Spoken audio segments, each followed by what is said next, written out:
So here, what I'm going to try to do in a few minutes is really to set the scene, so to speak, and to be first of all, let's say, defining what we mean by aggregation or consolidation of water and sanitation services, because this is a trend that we can see in Europe, obviously in some countries in Europe, but that we've seen also in other countries around the world. But what is it we're actually talking about?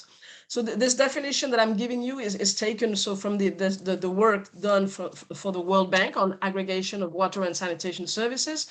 So we define consolidation or aggregation by it's a process by which two or more service providers consolidate some or all of their activities, and this is important, under a shared organizational structure. And this is a process that happens whether there is a physical interconnection of the infrastructure or not. So it means that there can be an aggregation with no interconnection of the physical asset. And this is also quite important. And whether the original service providers continue to exist or not. And we'll see what this means in practical terms in the following slide.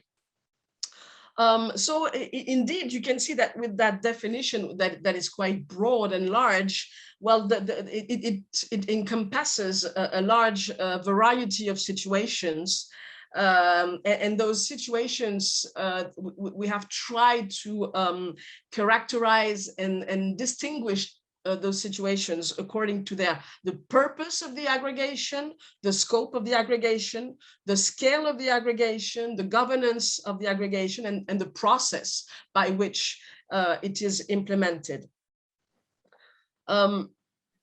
So before going into those definitions of scale, scope, governance, process, and so on, just a quick reminder on the key drivers that we have observed, for water and sanitation services aggregation reform. So in the study for the World Bank, we have a bit more than just two drivers, but here I'm really focusing on the key ones, so to speak. So there is the performance improvement, aggregation of water and sanitation services should allow more technical efficiency, should allow a better service quality. I'm saying should because in the real world, it doesn't always happen that way, but that's what is being targeted with the reform, and more customer satisfaction.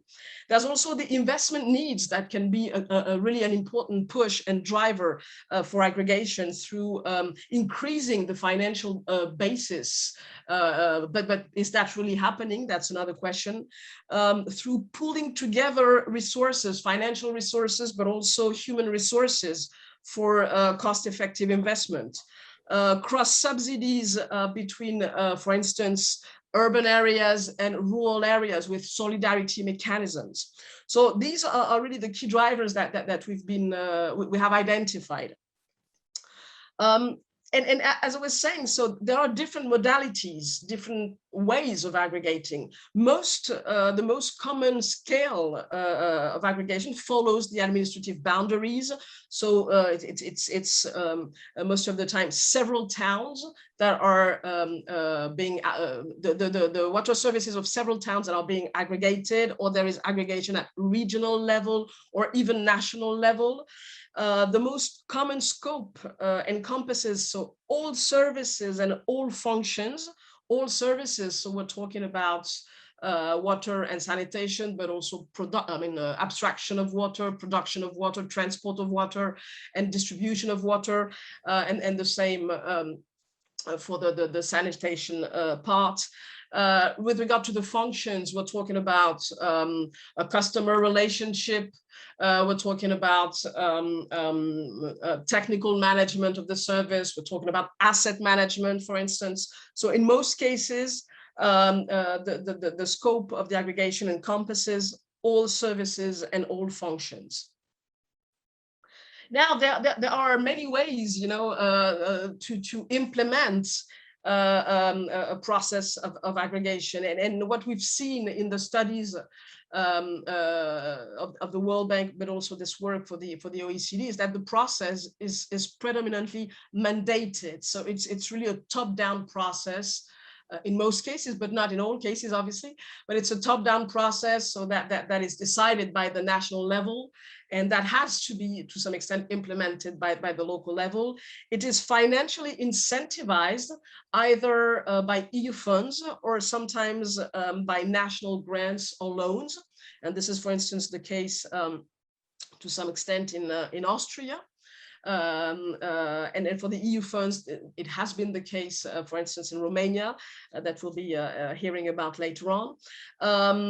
And early stakeholder engagement is really key to strengthen the alignment of interest between the different levels of governance, because what we've seen is that there is most of the time an important reluctance from local level to aggregate because of loss of power, because of loss of control, and so on. So there are many reasons why stakeholder engagement is really key to ensure, let's say, a successful aggregation process. And this engagement has to happen before, during, and after the aggregation itself. The design and the implementation of aggregation does take time. So you have to allow yourself some time to discuss the design of aggregation. The implementation of aggregation also takes time, and we'll see that with the French example. And so benefits do take time to materialize. What you're expecting from the consolidation, the aggregation, it does take time to materialize. So allow yourself also some time so that the benefits can materialize, and do monitor those evolutions, so that you can sort of testify that there are some changes happening on the ground, and that they are delivering step by step, they are delivering the expected outcomes. Now, some of the findings of the study, the World Bank study, were on the risk factors. We have identified through case studies a risk factor like, for instance, the harmonization of operating and operation practices between operators when they do aggregate. Well, this sometimes may level performance down and level costs up. So it means that although you're expecting your cost to decrease, well, the fact that your aggregate, you may see, or you will see your cost increase. Sometimes it's just temporary, a transitional situation, but do not expect necessarily to see a cost going down immediately. And this is due to some transaction costs that I'll be happy to discuss further, maybe in the short Q&A session that we have. We've seen also cherry picking practices that can undermine the outcome of the aggregation, meaning that the aggregated utility is choosing where it wants to expand, and it wants to expand towards areas that are wealthy, where they know that they're going to get money, and areas that are not too far, so that the connection, if there is a physical connection of assets, is not too costly, too difficult, and so on. So there is some cherry picking practices. And as I was saying, in most aggregation, the results in terms of savings doesn't happen right away, if it does happen at the end of the day. And Michael will be mentioning that, I'm sure, in his presentation. Also, and I will finish by that. Also, I was speaking about the governance, of the newly aggregated utility, and it is really key to define precisely and to discuss precisely among the local stakeholders and the utilities that are going to be aggregated. It is key really to discuss how the shareholder rights and the power is going to be distributed among the shareholders, among the municipalities that group together, as well as the exit and entry clauses, because you don't necessarily want to make it very easy to exit. So it means that you have to define the rules regarding reimbursing the investments or the depreciation costs. How do you manage that if some municipality is leaving after some big investments have been made, especially on its territory?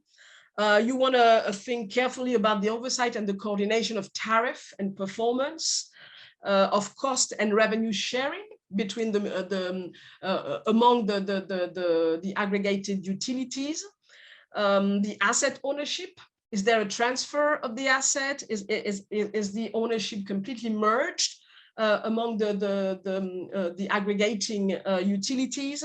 How do you manage when you develop new assets? Where do they fall, into the accounting?